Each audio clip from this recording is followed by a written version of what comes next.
hopefully it has to be amended. Education Minister Rakam E. Sangma said education and knowledge are the best assets to be left behind to the younger one and the generation to come. Visiting the Shillong Literary Festival, Sangma was seen purchasing books on the Autonomous District Council of Meghalaya and also the Khasi Society of Meghalaya, stating that knowledge gathered through reading is being converted, transformed and transferred to the generation to come.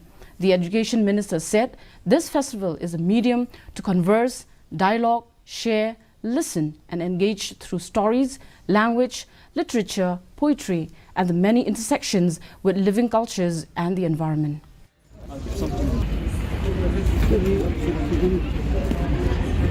This is like about the displaying the quality, the beauty that the Shillong, the Meghalaya that we have, and I think this is really like to display what the asset that we have. It's like in the book forms and in this kind of festival. I think everybody should come to this festival and enjoy, and also not only enjoy, get benefit out of this.